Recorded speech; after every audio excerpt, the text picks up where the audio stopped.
반갑습니다. 저 앞에 김이 저려서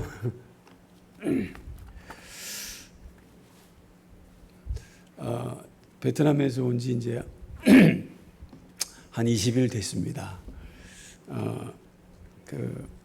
한국에 와 보니까 굉장히 길도 잘 모르는 것 같고 낯설고 한 3년 만에 나와서 그런지 외국인이 온 것 같아요. 그래서 또 여기 이제 와서 설교하려고 하니까 굉장히 마음도 떨리고 그래서 말을 잘 못하는 것 같습니다. 옛날에 남동공단에 있을 때 회사들, 큰 회사들은 보통 한 1000명, 또 소망화장품은 700명이거든요. 매주 제가 설교할 때 안 떨었는데 오늘 여러분 보면서 이렇게 떨립니다. 제가 아마 여러분이 기도해 주시는데 너무 감사한 마음이 컸던 것 같습니다. 오늘 말씀은 어쩌면 제가 개인에게 좀 앞으로도 해야 할 신앙 고백의 제목이기 때문에 일심전심지속이다. 그런 제목으로 같이 말씀을 나누려고 제목을 정했습니다. 그러나 본문 내용이야 이미 다 아실 것이고 또 목사님께서 말씀을 잘 주셨는데 제가 주일 일부 예배 설교한다는 것이 너무 마음이 부담이 되십니다. 그렇지만 제가 잠깐 저의 하나님께서 베트남 선교 때문에 저를 보내신 그 과정과 또 말씀을 중심으로 제가 가야 될 미래, 또 정말 하양 동서교회가 얼마나 귀한 교회인가 그런 의미도 같이 생각하면서 이 말씀을 정리했습니다. 철학자 칸트에 대해서 여러분 잘 아실 거예요. 임마누엘 칸트라고 하는 사람인데 그 철학의 세계에서는 근대에서 현대까지 이르기를 칸트를 빼놓고는 철학을 이야기할 수 없다. 그렇게 얘기합니다. 그만큼 철학자로서는 칸트를 위대한 인물로 뽑고 철학 공부를 하는 사람들 칸트 연구를 하지 않는 사람이 없어요.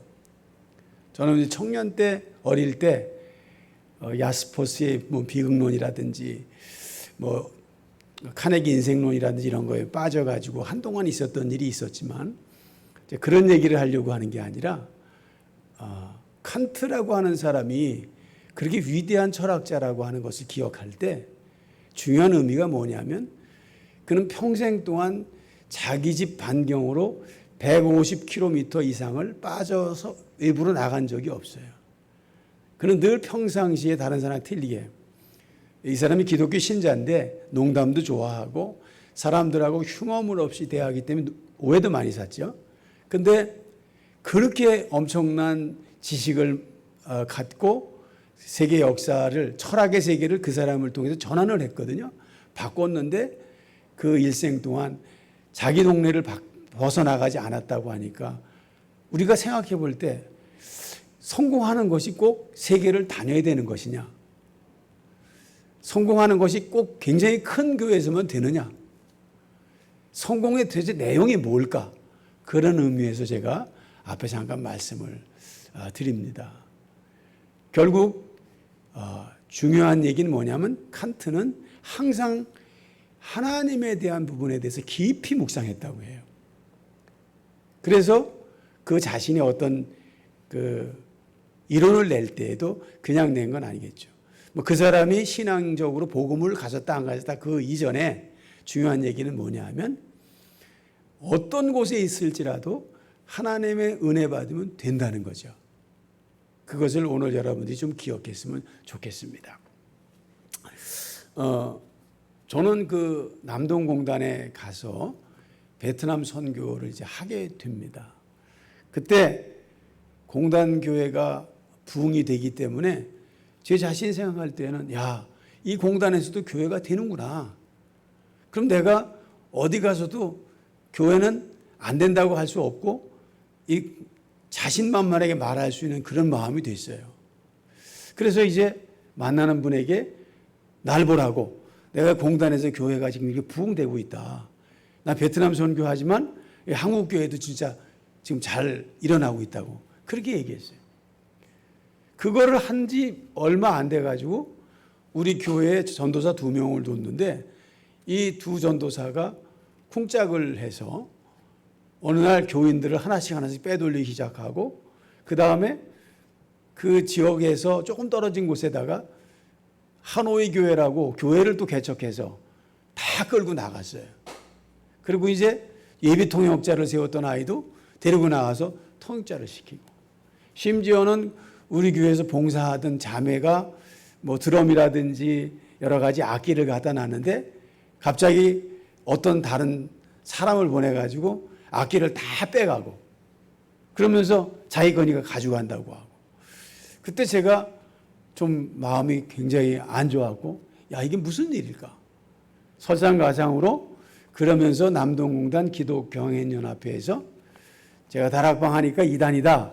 그래서 자기가 이제 관계를 끊겠다. 그래서 공단에서 모든 젖줄이 다 끊어져 버렸어요. 아무것도 할 수 없게, 교회 월세도 낼 수 없게, 그런 상황이 됐을 때 제가 어떻게 해야 되느냐 하고 굉장히 고민하던 그런 상황에서 옛날에 그 상공부에 전문위원을 같이 하던 친구가 남동공단에서 기업을 하고 있었는데 감리교회 장로가 됐더라고요. 자기 교회, 자기 그 공장 안에 교회를 만들었는데 와서 목회할 사람이 없다는 거예요. 그러니까 남 목사가 오셔서 이 목회를 해주면 좋겠다.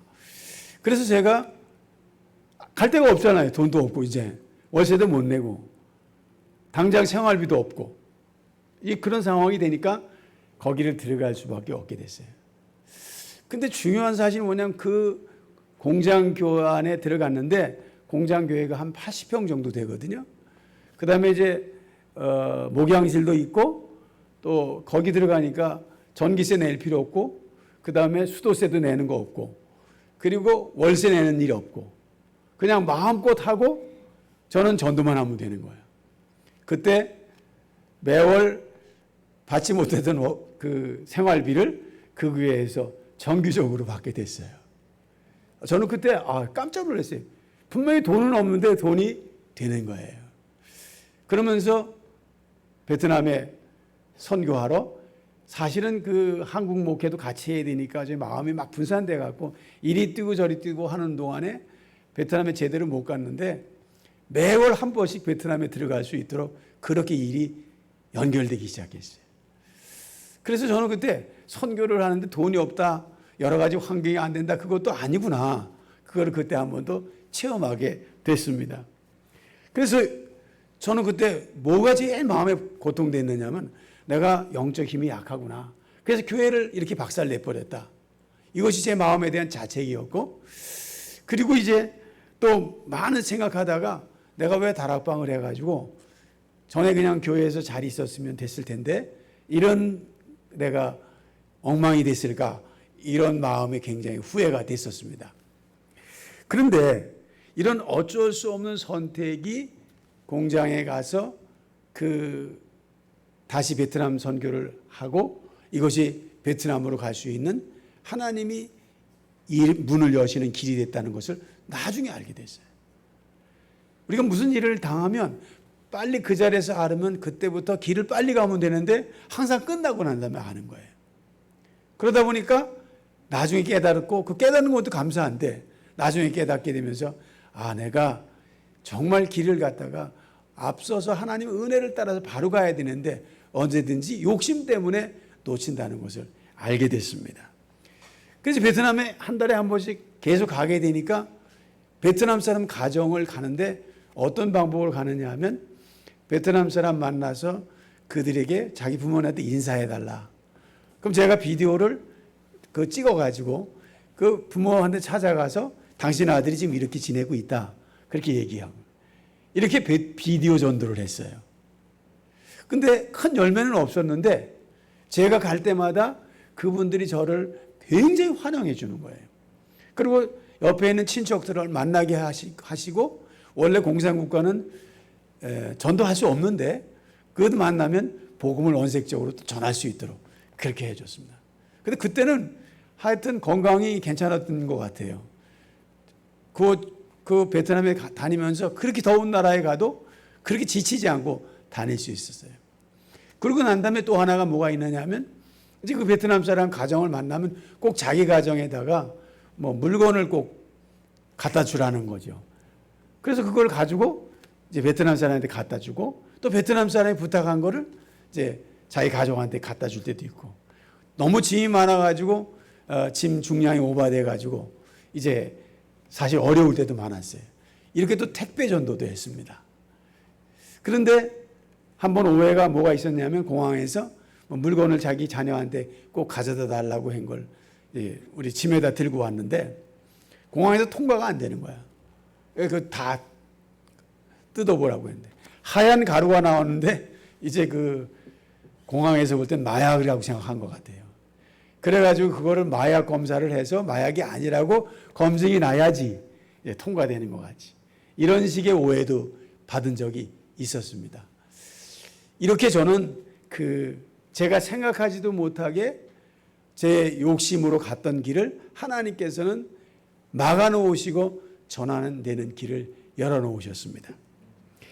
그러면서 그 다음에 제가 느낀 게 뭐냐면 하나님의 인도를 받는데 깨닫지 못하는 나를 하나님께서 이렇게 인도하셨구나. 그거를 제가 이제 알게 됐고요. 그래서 하나님의 인도를 받는 사람이 있고 못 받는 사람이 있어요. 어떤 사람이 인도를 받느냐? 사실은 말씀을 듣는데 그 말씀이 나에게 삶 속에 실제 적용하는 사람이 있고 그 말씀이 나에게 적용 안 되는 사람이 있잖아요. 요셉 같은 사람은 어떻습니까? 가장 핍박 가운데 자기에게 주어진 그 메시지가 평생 동안의 언약이 됐죠. 그런데 우리는 어떤 면에서 보면 자기가 당하는 어떤 어려움이나 고통이나 굉장히 힘든 것이 내게 상처가 될 때가 너무 많이 있거든요. 그렇다 보면 나만 장군의 계집종 같은 경우에는 노예로 가갖고 그 나만 장군 집에서 평생 동안 희망 없는 생활을 해야 되는데 이 나만 장군의 계집종이 본 게 뭐냐? 그 나만 장군의 문둥병을 봤거든요.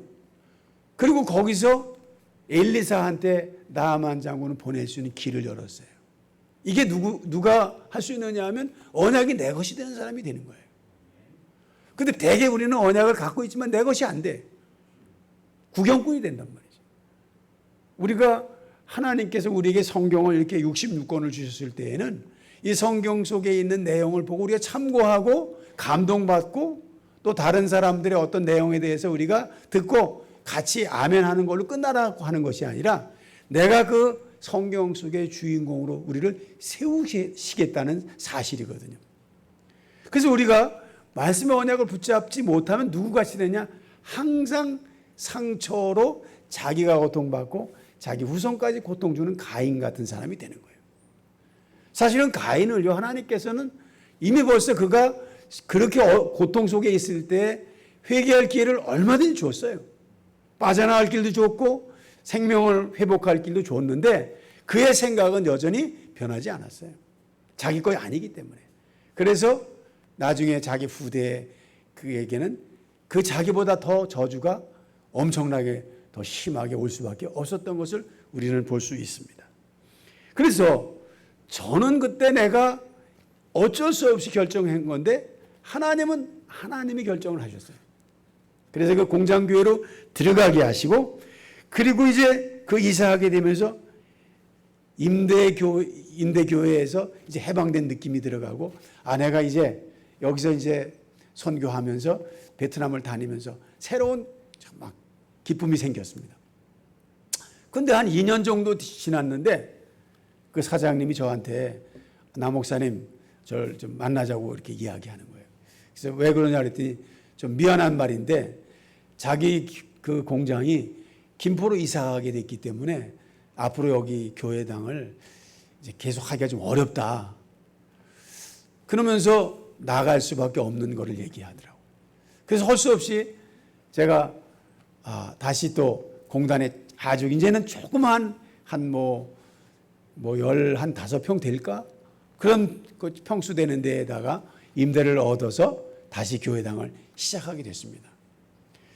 그런데 제가 이 임대교회에 다시 들어오게 되면서 어느 집사 한 사람을 만나게 되는데 그 집사가 저한테 그런 얘기하는 거예요. 목사님, 만약 목사님이 베트남에 가신다면 언제쯤 가시냐 이렇게 물어보는 거예요. 저는 그 말을 들을 때 갑자기 제가 충격을 받았어요. 제가 베트남산 가는데 지금 저 사람들을 미래에 대해서 계속 양육한다고 쫓아다니고 한 달에 한 번씩 들어가는데 언제 베트남 들어가야 된다고 하는 그 질문에 대해서 제가 답변을 할 수가 없더라고요. 그때 제 마음속에 내가 진짜 베트남 선교사가 맞나? 저는 그렇게 생각했거든요.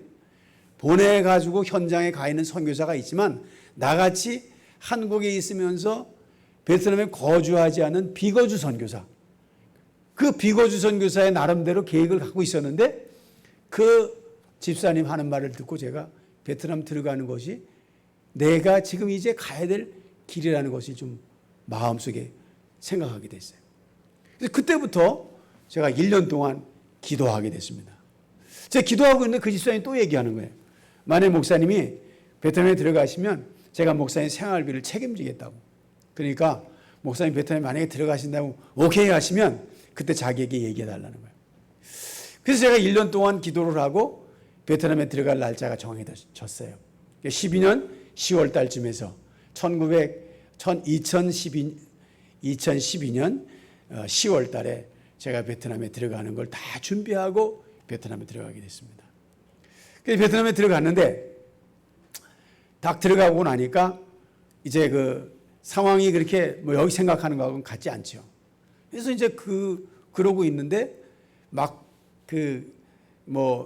실제적인 가서 현장을 보니까 이 사람들이 믿음 생활이 제대로 진행되고 있지 않은 거예요.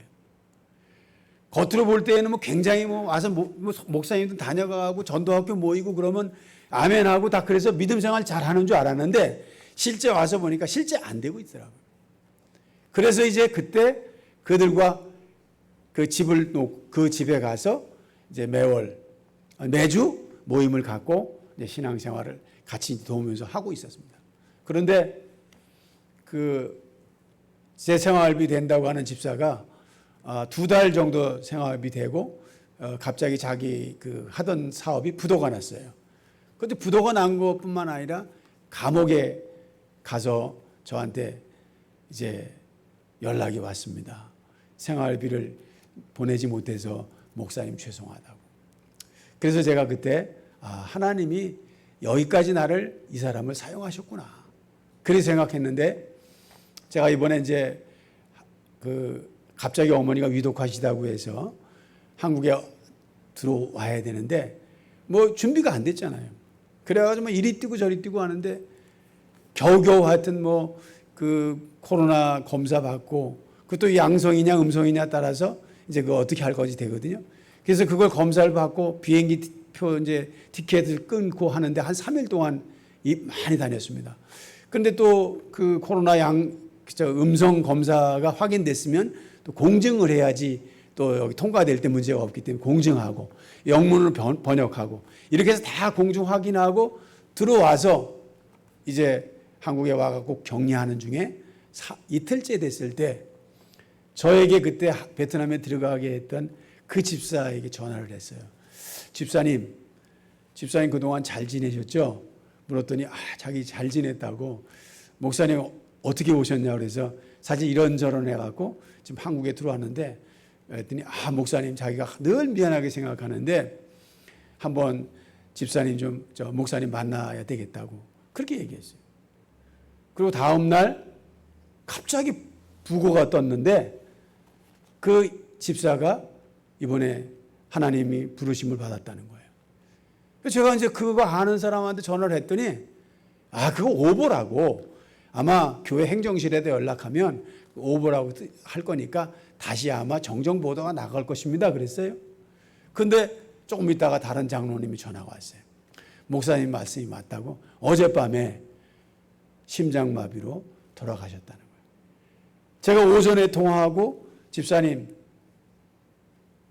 내일 내가 격리 끝나면 만납시다 했는데 그날 저녁에 심장마비로 하나님 부르셨어요. 저 깜짝 놀란 게 뭐냐면 우리의 생이라는 것이 이렇게 잠깐이구나. 저를 그 베트남에 가게 할 때 그 간절하게 저에게 돕고 그 자신의 마음은 진심을 전했던 그 집사. 근데 나이 이제 60 간 넘자마자 이제 하나님 부르심 받았는데 참 저가 황당한 마음이 들어가고, 그래서 우리가 시간이라는 것은 우리가 잡을 수도 없어요. 근데 코로나 때문에 무서워하고 예배를 못한다? 저희 오늘 솔직히 말해서 이렇게 회중이 모이는데 예배하는 감격이 저는 이 두 번째예요. 지난주에는 남동공단에 가서 예배했는데 4명 놓고 예배해도 예배대만 설교하니까 그렇게 감사하더라고요. 우리 집사람은 찬양 소리가 달라졌어요. 찬양도 못해, 밖에 나가지도 못해, 공산국가가 어떤지 경험해보지 않은 사람은 잘 모르는 거죠. 근데 우리 시간은 늘 영원히 있는 것도 아니거든요. 근데 하나님께서 제게 어떤 때는 그 집사를 통해서, 근데 우리는 모든 환경을 통해서 보면 환경 탓하고 문제 탓하고 내 뭐 여건 어떻고 뭐가 안 된다고 생각하지만 아닙니다. 사실은 전부 행복한 거짓말입니다. 너무 행복해갖고 뭐 어느 교회는 뭐 정부에서 어떻든 간에 교인 전부 나와라 해갖고 다 나온대. 아마 목사님 명령을 잘 안 들으셨는지 다 안 나오시는 것 같아요. 다음 주에는 한번 다 나와 보셔갖고 저기 옆에 동사무소에서 쫓아와가지고 목사님한테 항의할 정도 되면 좋을 것 같아요. 우리 예배는요 굉장히 귀한 것입니다. 짐승은 예배 안 합니다. 근데 하나님은 인간에게 예배 특권을 주셨어요. 예배할 때 하늘 보좌가 움직이는 거예요. 예배할 때 여러 환경의 모든 문제들이 회복되는 거예요. 우리가 느끼지 못하고 눈으로 보이지 않아서 그렇지 사실은 그렇습니다. 그래서 오늘 여러분들이 마음 가운데 분명히 확신 가지셔야 됩니다. 그래서 세계복음화는 맞는데 우리가 다 세계로 갈 수 없잖아요. 그럼 우리는 여기서 앉아서 세계 복음화 하시는 거예요. 제가 정말 저하고 나이를 통성명 나이 몇 살이냐 이 얘기는 안 해갖고 누가 형인지 동생인지 잘 모르겠어. 근데 저는 사실은 이한호 목사님 볼 때 늘 형님 같아요. 이 형님 목사님 같고 뭔가 기대고 싶기도 하고 뭔가 제가 안 되면 전화해갖고 이렇게 상담도 하고 싶고 그런 분이란 말이에요. 그렇게 존경하는 목사님 교회 와서 제가 설교한다는 것이 사실 죄송하기도 하고 감사하기도 하고 감격됩니다. 그런데 이 예배같이 그 축복된 것을 우리는 놓치면 절대 안 돼요. 그래서 세계복음화라는 말은 뭐냐면 말로 하는 것이 아니라 내가 예배 참여하는 것부터 세계복음화가 시작된다. 그걸 기억하시면 좋겠습니다.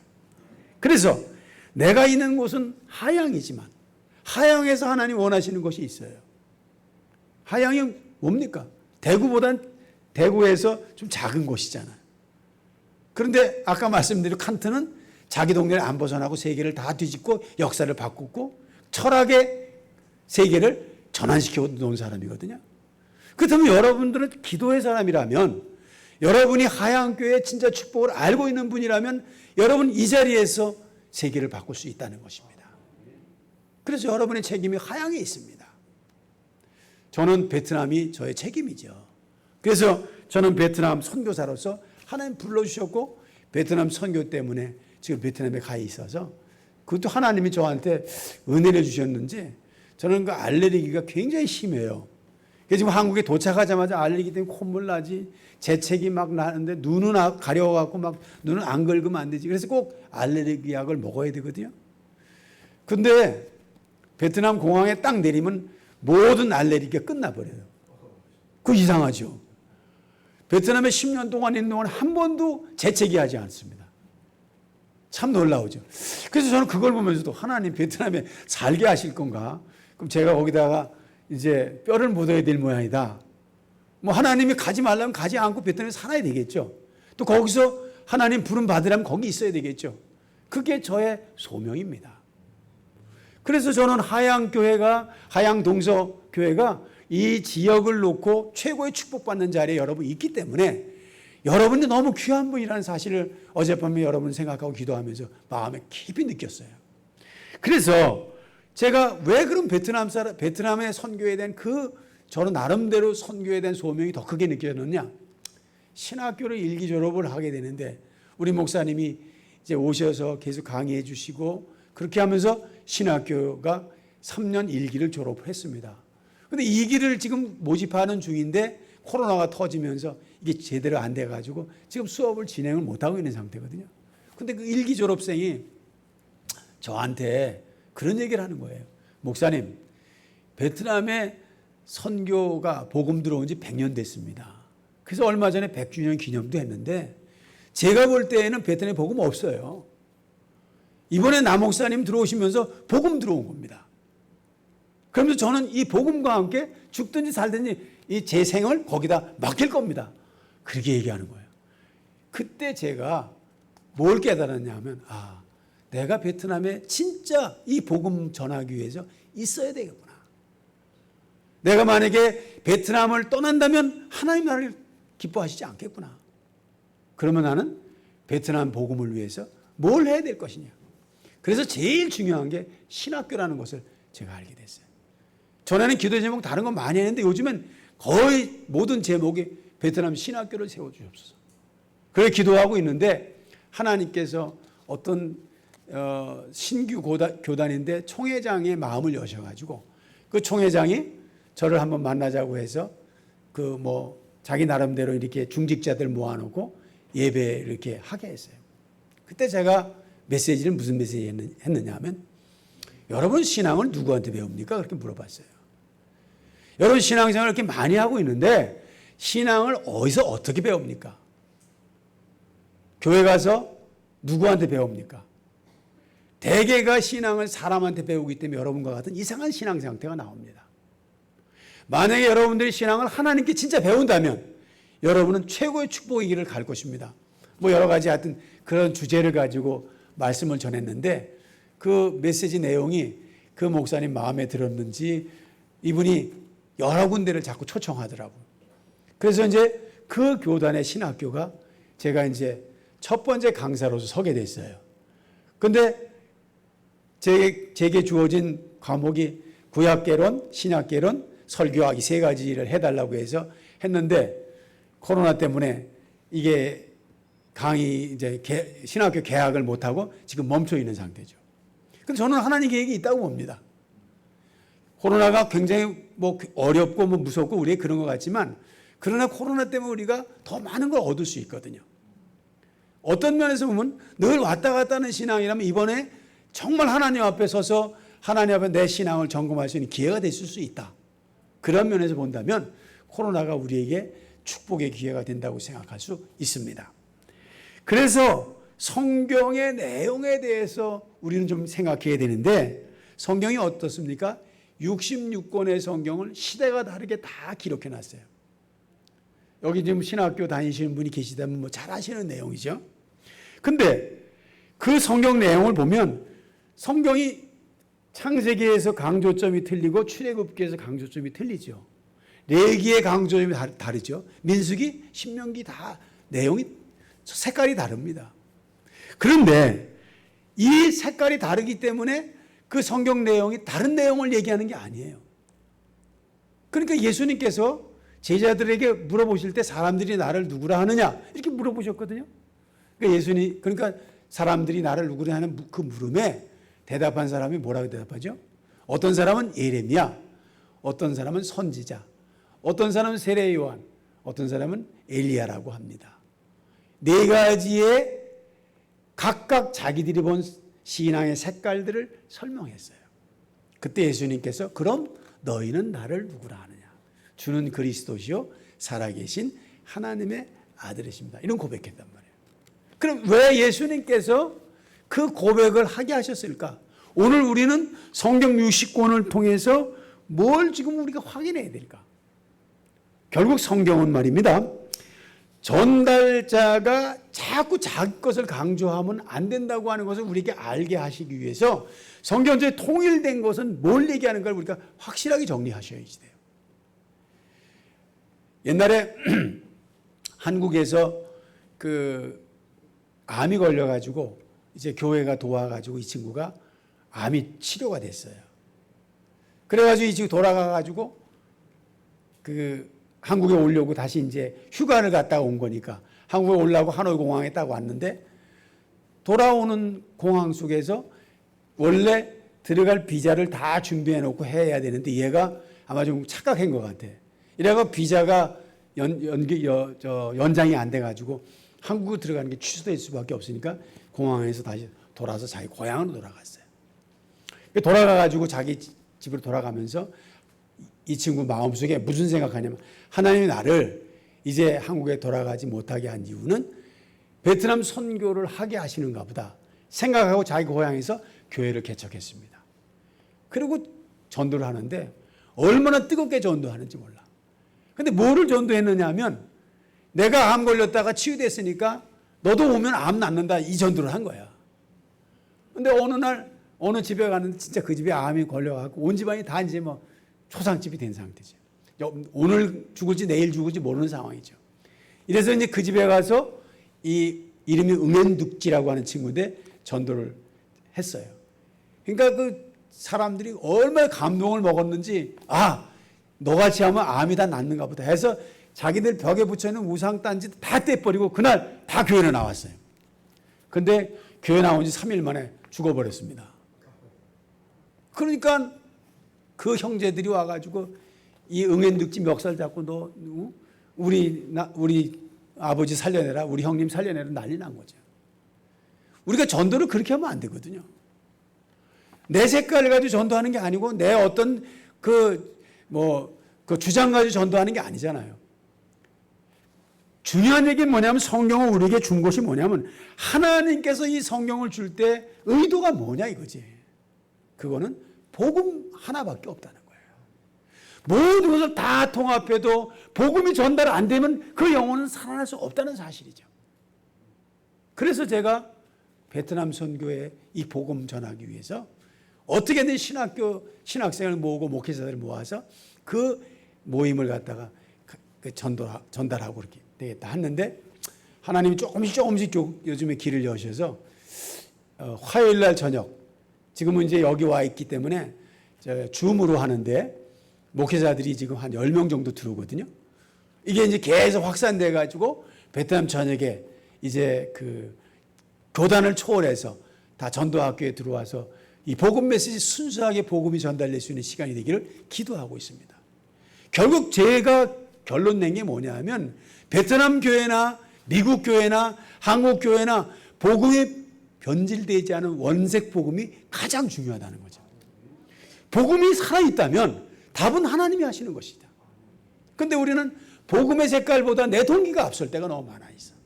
내가 앞서가고 뭔가 내 어떤 입장에서 뭔가 해결하려고 하고 그게 아니고 복음은 복음된 것이라는 거. 그것이 오늘 우리가 꼭 알아야 할 첫 번째 이야기입니다. 두 번째는 뭐냐 하면 시작하신 분이 누구냐 하면 하나님이십니다. 그렇다면 이 복음을 통해서 생명이 살리는 과정과 이루시는 분도 하나님이시겠죠. 오늘 말씀이 그 말씀 아니겠습니까? 그래서 베드로가 이 신앙 고백을 했는데 실제는 아니에요. 왜 아닙니까? 예수님께서 이제 최후의 만찬을 다 하신 다음에 내가 이제 십자가에 죽어야 될 것을 얘기하니까 다 주를 버릴지라도 나는 절대 주님 안 버리겠다고 계거품을 풀면서 얘기했어요.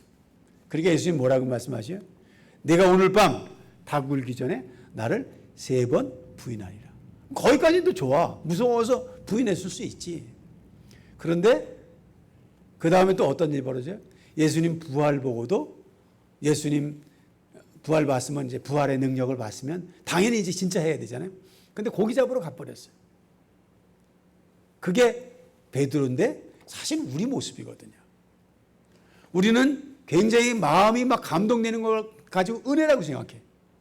우리는 뭔가 내 마음속에 막 힘을 준다고 하면 그래서 어떤 목사님이 막 굉장히 재미있는 설교하면 은혜 받았다고 생각할 수 있어요. 착각일 수 있지만 근데요 진짜는 그런 게 아닙니다.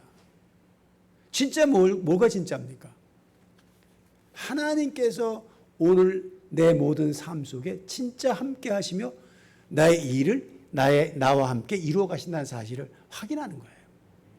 그럼 어떤 관계가 와도 두려워하지 않겠죠. 어떤 문제가 와도 넘어지지 않겠죠. 근데 이게 잘 안 되는 거죠, 저도. 그러니까 제가 환경에 막 흔들릴 때가 얼마나 많이 있었는지 몰라요. 그런데 이 베드로가 그 예수님 붙잡혀 가게 되니까 막 그 칼을 빼가지고 그 뭐 병사 중에 말곤가 그 귀를 자를 정도까지 막 씩씩댔는데 결국은 자기 감정 갖고는 안 되는 거예요. 마가다락방에서 성령의 충만함을 받고 성령 받고 난 다음부터 베드로 인생이 시작되는 거거든요. 우리는요, 시간을 빠르게 한다, 늦게 한다, 그런 것은 중요한 게 아닙니다. 중요한 게 뭐냐? 늦은 것도 아니고 빠른 것도 아니고 하나님의 인도 속에 있는 사람. 근데 멀리 인도를 받는 게 중요한 것도 아니고 과거에 대해서 후회하는 게 중요한 게 아니라 지금 내가 인도받겠다는 사실을 오늘 아셔야지 돼요. 근데 거기다가 오늘 내가 받는 축복을 다 몰라요. 오늘 내가 누려야 될 엄청난 기쁨도 몰라요. 그렇기 때문에 시간 지나면서 그때 후회하게 되는 것이죠. 저는 오늘 하양 동서교회 우리 성도들께서 오늘의 축복을 받으시기를 축복합니다. 오늘 여러분들이 꼭 뺏기지 않아야 될 여러분의 것이 있어요. 그거를 절대 뺏기지 않으시기를 축복합니다. 그래서 전도는 내가 하는 게 아니라는 사실을 기억하셔야 돼요. 전도는 누가 하십니까? 성령께서. 사도행전 13장 48절 보면 하나님이 구원 주시기로 작정되는 자는 다 믿더라 그랬어요. 그 사실을 기억하시고 여러분 삶 속에서 모든 것이 하나님의 은혜 속에서 인도 속에서 세밀하게 살필 수 있는 그런 축복을 확인하시기를 바랍니다. 세 번째로는 우리 하나님께서는 우리가 서 있는 그 자리를 비칠 수 있는 지역의 빛된 자로 세우셨어요. 우리는 나와 관계없이 우리는 하나님의 선에서 우리를 뽑아서 세우셨고 우리를 어느 한 지역에서 그 빛을 전할 수 있도록 증거할 수 있는 그런 존재로 바꿔놓으셨습니다. 내 능력이 뛰어났기 때문에 한 것이 아니라 하나님의 절대적인 주권 속에서 이루어진 일이죠. 저는 전에 제가 막 열심히 하면 잘 되는 줄 알았어요. 근데 제가 열심히 해서 된 거 하나도 없고 오히려 하나님 앞에 제가 낙심했을 때 나는 아니라고 생각했을 때 더 큰일 하신 것도 많이 봤어요. 저를 배반하고 제가 뭐 배반당할 이유도 없는데 저한테 뭐 이것 주겠다 저것 주겠다 막 했던 사람들, 저에게 뭐 이런 대안 다 만들어줬다고 했던 사람들이 어느 날 저한테 아무것도 주지 않고 다 갚버렸는데 하나님 나중에 그 사람들 찾아가서 한 사람 한 사람 다 제 대신 원수 갚아주시는 거예요. 참 이상하죠. 제가 하나님께 원수 갚아달라고 하지 않았는데 하나님 다 원수 갚아주셨어요. 베트남에서도요, 우리 그 전도사 빼가지고 간 사람이 있어요. 지금 이제 통역하고 있는 전도사인데 그 전도사가 한국말 좀 잘하니까 뭐 좀 누구라고 얘기는 못 하겠는데 어디입니까? 김해 쪽에도 어느 누구, 좀 어디도 누구 이런 사람들이 한 달에 그 우리 전도사한테 뭐 월 200만 원 이상 주겠다. 그리고 뭐 모두 주겠다. 네 평생 보장해주고 가족도 모아주겠다. 그러면서 나하고 같이 베트남 선교하자. 이런 사람 많았습니다. 이 사람이 우리 교회 통역자로 서야 되는데 통역자를 데리고 나갔을 때 저는 그때 아무 말 안 하고 축복 기도해서 보냈어요. 그래요. 데리고 가시라고. 어차피 집사님이 데리고 온 사람이니까 데리고 가시라고. 그런데 한 1년 지난 다음에 그 전도사가 저에게 전화 왔어요. 목사님, 너무 힘들어서 제가 목사님께 매주 가서 말씀 들으면 안 돼요? 이렇게 물어봤어요. 왜 내가 너를 만나는지 내가 기쁨인데 만나자. 계속 말씀 전했어요. 어느 날 목사님 이제 우리는 여기 파산해야지 돼요. 왜? 그랬더니 이제 그 주인하고 계약 파기하기로 결정했다는 거예요. 그래서 저는 시골로 떠난대요. 네가 왜 시골 두고 가냐? 우리 교회로 와라. 만약에 제가 그 친구를 억지로 끌어왔다면 나중에 어떤 일이 벌어졌겠어요? 그 집사하고 저하고 싸우고 멱살 잡고 네가 내 거 뺏어갔냐 어쩌냐 이러겠지. 아닙니다. 하나님께서 꼭 시켜서 세워야 될 사람을 하나님께서 준비시키고 변하지 않게 하신다는 사실이죠.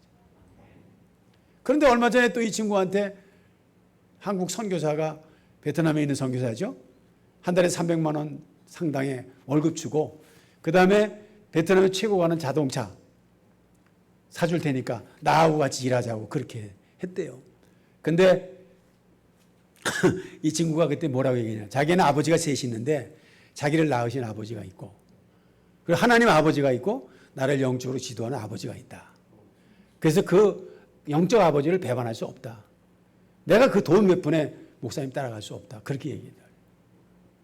이건 하나님께서의 원수 갚으시고요, 하나님께서 교통 정리하시고요, 하나님께 무슨 일을 만나든지 다 담이 되시고 벽이 되시고 능력이 되신다는 사실을 믿으셔야 됩니다.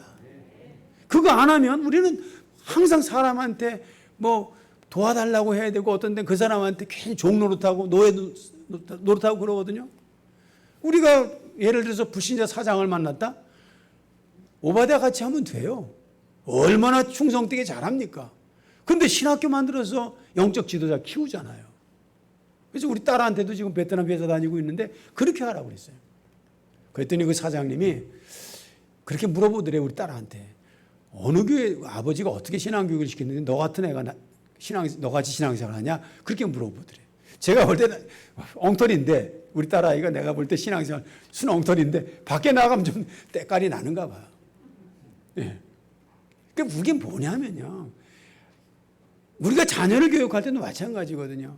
자녀한테 너 성경 하루에 몇 장씩 읽어라, 기도해라, 뭐 찬양해라, 그렇게 해갖고 그 아이가 내가 정말 말씀 잘 듣고 찬양하고 성경 보고 그렇게 하는 게 아니죠. 저는 우리 우리 아이들 셋을 키웠는데 한 번도 성경 읽어라, 기도해라, 뭐 해라 해본 적은 없어요. 그럼 제가 목사니까 매주 설교하잖아요. 그거로 끝입니다. 근데 이 아이들이 하나님의 은혜로 잘 자라고 있고 지금도 신앙생활 하고 있다는 게 감사하죠.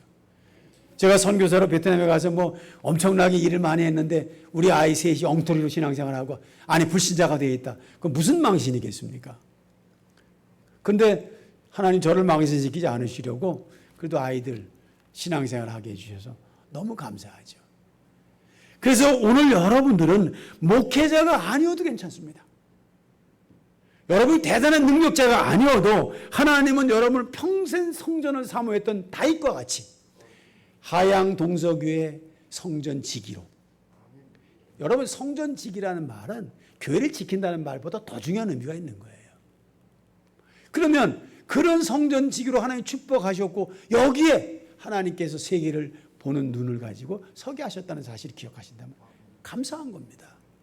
그래서 여러분을 볼 때 저는 그 감사가 오늘 마음에 깊이 누려지고요. 그런데 그 축복을 누가 망가뜨렸냐? 최고 축복받은 솔로몬이 인본주의에다 다 망가뜨려 버렸어요. 제 신학교 다닐 때 한재호 목사님이라고 저 스승이 있는데 그분이 저한테 그런 얘기했어요. 저 솔로몬 같은 놈 같이 악한 놈이 없고 뭐 역사를 망친 놈이 없다고. 근데 그때는 제가 그 무슨 말이 그렇게 많이 못 느꼈는데 나중에 알고 보니까 솔로몬이 얼마나 잘못된 일을 했는지 알게 되더라고요. 무슨 얘기냐면 아무리 축복을 손에 쥐어주고 던져주고 가지고 있어도 내가 그 축복은 뭔지 모른다면 결국 망가뜨리게 되는 거예요. 그래서 오늘 여러분이 알아야 될 게 뭐냐면 성전보다 더 중요한 것이 뭐냐면 성전의 가치라는 사실이죠. 그래서 여러분은 성전의 가치를 아셔야 됩니다. 성전의 가치를 모르는 이스라엘 백성은 어떻게 됐습니까? 바벨론 왕이 와서 성전을 불태워버리고 이스라엘 백성을 포로로 잡아가 버리고, 우리가 겉모습으로 뭐 성전이 허물어지고 우리가 포로돼서 포로가 아니라 우리는 늘 포로될 수밖에 없어요. 성전 지기가 안 되면요. 성전의 가치를 놓치면 우리는 노예, 포로요. 우리는 세상에 유리방황할 수밖에 없는 거예요. 그래서 베트남 형제들한테도 제가 그 RUTC에서 20명 정도 지금 고등학교 3학년, 대학생 그런 아이들이 자라고 있는데 그 자라고 있는 애들이 조금씩 변화가 되더라고요. 한 아이는 그 소수민족인데 우리 한 7개 소수민족이 있는데 5천 종족에는 못 미치지만 한 7개 종족이 있습니다. 근데 그 아이들 가운데 한 아이는 그 자기네 고향에서 자동차 지나가면 앞에 버티고 있다가 칼 들고 이제 돈 뺏고 하던 그런 친구예요. 근데 이제 얘가 우리 교회에 오게 돼서 하나님 은혜로 이제 대학 지금 다니고 있는 상태인데 얘가 이번에 취직을 했습니다. 이제 대학 다니면서 취직이 된 거죠. 근데 월급 타가지고 11조 하기 시작했는데 제가 마음이 참 감동이 되더라고요. 얘가 이제 사회생활을 하는구나. 가해사의 것하고 하나님의 것을 온전히 섬길 수 있는 사람이 되는구나. 가해사의 것은 가해사에게, 하나님의 것은 하나님에게. 우리가 세상을 바라볼 때에 세상에서 규모 있고 세상 사람들에게 사실은 왕따 당하지 않을 만큼 우리 규모를 갖춰야 되고, 근데 하나님 앞에서는 우리가 진짜 신자가 돼야 되는데 하나님의 것이라고 하면서 세상에 가서 사람들에게 왕따 당하고 따돌림 받고 그래서는 안 되잖아요. 얘가 이제 쓰임 받는구나. 얘가 이제 월급 탔구나. 그 아이를 따라서 옆에 같이 붙었던 아이는 또 다른 소수민족인데 그 아이는 또 동네에서 내놨던 아이예요. 그 목사님이 저한테 이 아이를 부탁한다고 해서 보냈는데 얘도 같이 그 분위기에 따라가고 공부하고 지금 월급 타는데 똑같이 월급 타서 11조 냈습니다. 자, 무슨 얘기냐 하면 하나님께서 우리에게 이 성전의 가치를 알면 어디에 가든지 축복을 누릴 수 있게 돼 있다 그 말이죠. 근데 우리는 성전의 가치를 몰라.